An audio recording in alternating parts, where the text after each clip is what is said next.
Chapter 3 Konoha Kushina sat on her bed crying as she heard a strange ringing from her transponder snail. She pulls it out of the top of her nightstand. Cleaning the tears off of her cheeks, she answers it. Hello. Hey Kushina-chan. Came a voice she hadn't heard for a while. Shanks, said Kushina, a little surprised as she really didn't want to speak to her brother just yet. Shanks chuckled on his end of the transponder snail. Well, little sister, how are things going back in the village? He questions her. Kushina froze. She didn't know what to tell her elder brother about everything that has happened in the past few years. Kushina, questioned Shanks as he lost his laughter in his voice. Shanks. A lot has happened in the past 5 years, began Kushina. With Shanks, Mihawk and his men. Looks over at the crimson hair man. What's going on? Questions asked Mihawk. Shanks shook his head as he didn't know just yet. Kushina, tell me what's going on. You better tell me now or I'll be there in the next few days. He tells her in a serious tone that was rare for the man that sat before his crew and friends. Kushina took a deep breath and letting it out slowly she began to tell him the story about how Naruto's siblings ran away with the last Uchiha and how they went off with Orochimaru. How Naruto brought back Tsunade and became a student of Jiraiya and how he carried the fourth war on his own shoulders. But, when she had arrived at the Valley of the End with Kakashi and Tsunade, I found the dead bodies of 2 of my children and the Uchiha and the right arm of Naruto's with his forehead protector laying on his hand. But his body was nowhere to be found, she told her brother. Shanks' eyes widened and was shaking at what he had heard from his sister. His little Naruto was gone. I'm sorry, Shanks. I never was a good mother to Naruto. I focused on his siblings. I didn't know I was doing that until his friends pointed out about what happened. I was horrible. When I thought back to everything to him as he was growing up, I mostly feeding him ramen and ignoring him and just focusing on their training and praising them over him and just belittling him, said Kushina as she began crying once more. Shanks' jaw dropped at hearing this as he recovered. He tightened his jaw at how Kami-forsaken stupid his sister was with her son. Kushina, I can't believe you, overlooking one of your child, to kiss the damn ground of 2 spoiled ass brats. I can't believe you, he growled out. You know what? I'm glad Naruto is dead. He is better off without you and that fucking village for all the abuse you have placed him though, he growled out. Kushina gasped. But before she could say anything, Shanks hung up the snail. Shanks looked at his men. I am sad I have lost my nephew, but I'm not sad in losing those 2 other spoiled brats, as they have always been entitled for the swords I wanted for Naruto to have. They took. He vented as they listened to him as tears rolled down his cheek. Going merry Miss Wednesday and Mr. 9 sat tied up on the deck of the ship. Naruto looked over at Luffy as they sailed to Whiskey Point. Hey Luffy, called out Naruto. Luffy looks over at his crewmate. Yeah Naruto, he questions, tilting his head to the right. Do you guys have a transponder snail? Questioned Naruto looking at his captain. Luffy grins. Yeah, Nami has it for I killed the last one, he tells Naruto with a grin. Nami looks up from the log post on her wrist. Yeah, it's in the galley, she tells him. Thanks, said Naruto as he grins at her and walks into the galley. Sanji looks over at who's walking into his kitchen. What do you need, Naruto? Questioned Sanji with a cigarette hanging from his lips. I'm just looking for the transponder snail, said Naruto as he spots it sitting on the corner of the room next to a little red couch. Oh, all right, said Sanji as he spots Luffy coming into the galley followed by Zoro as they came in for something to drink. What do you 2 shitheads want? He questions the 2. Luffy gins. Sanji, I'm thirsty, he told the ship chef. Fine, sit down and I'll make you something to drink, Sanji tells Luffy as the grinning boy bounces to the table and sits down at the table and looks over to Naruto. Zoro reappears with a bottle of sake and comes back and sits down as well to chat with his captain and the cook. Naruto dials up the number on the snail. With Shanks and Mihawk, I can't believe my sister. If she didn't want Naruto, she could have sent him with me. Shanks growls out, making a fist with his single hand. But red hair, do you really think you could have handled a child?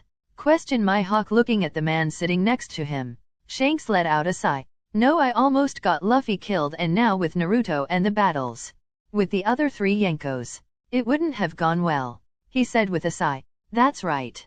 But what some of what your sister did tell you, the boy would have been safer with you.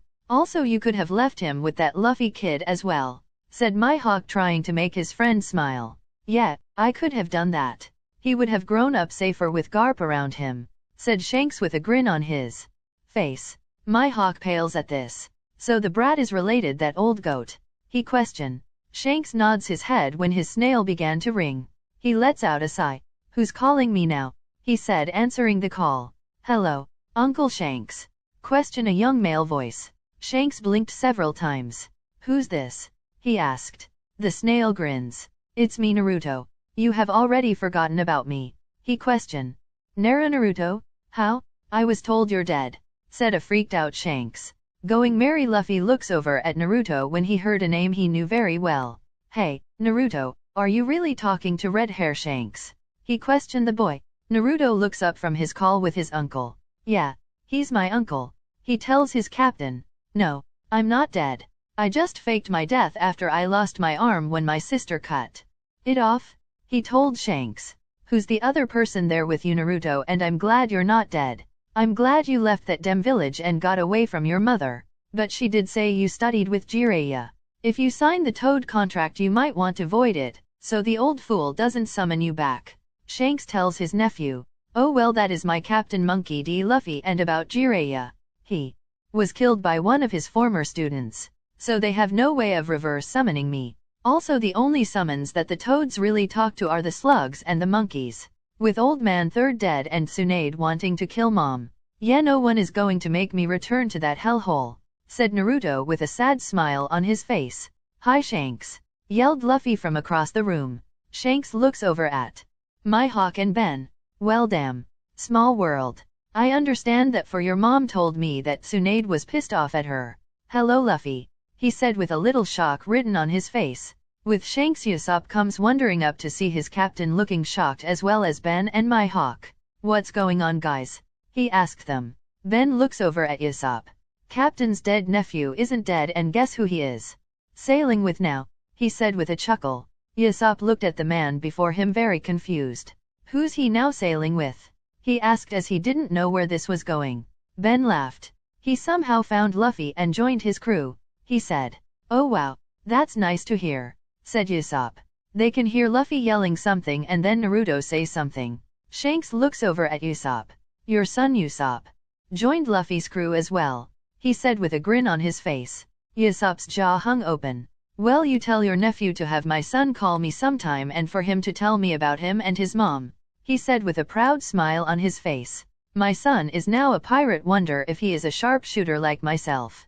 He wondered himself as he just grins even more. So Naruto, what are your plans, and did you get your swords from your dead siblings? Questioned Shanks. Well, I'm going to sail with Luffy and just be free and see the world. I did take the swords from them that Mom gave them. Why? Asked Naruto, a little confused at the last part. Shanks frowned. Well, those swords were never meant for those two entitled brats. Those were always meant for you, as I had chosen you as the Uzumaki clan head before I left the elemental nations. But it appears your mother disrespected my wishes. For Naruto, I have chosen you as my heir to carry on our bloodline and family name, he told the blonde. Well Shanks, I'm honored, but how I left the village and faked my death, I pretty much left it to Mom to do that, said Naruto. Shanks laughed. Nope, with her screwing up, it went back to me. But with you alive, it returns to you. But I will not tell your mother that you're alive until you are ready, he told Naruto. Thanks. I don't need her coming after me in the Grand Line, said Naruto. You're already in the Grand Line? Questioned Shanks. Yeah, Luffy has his goal of becoming king of pirates. So we are also having fun while doing this, said Naruto with a grin. Shanks grinned. I'm glad. Remind Luffy when the time comes, I want my hat back, he said with a larger grin on his face. Naruto chuckled. Yeah, I'll tell him. But I have to go, said Naruto. All right. I'll see you soon, Naruto, said Shanks. Yeah, bye, said Naruto, and with that there was a click. Shanks relaxed with a smile on his face. I'm glad he is alive, and he is with Luffy, he told everyone. That boy is interesting. With your nephew with him, this will become remarkably interesting, as he has a swordsman that I want to see if he will live up to his promise to his captain, said Mihawk, taking a drink of his red wine. Shanks looks over at his old friend. I see. Well then, we must keep an eye out for the Straw Hat Pirates, he said with a grin on his face. I'm leaving of there. I hope you all enjoy. I know this was mostly focused on Naruto and Shanks' end of chapter.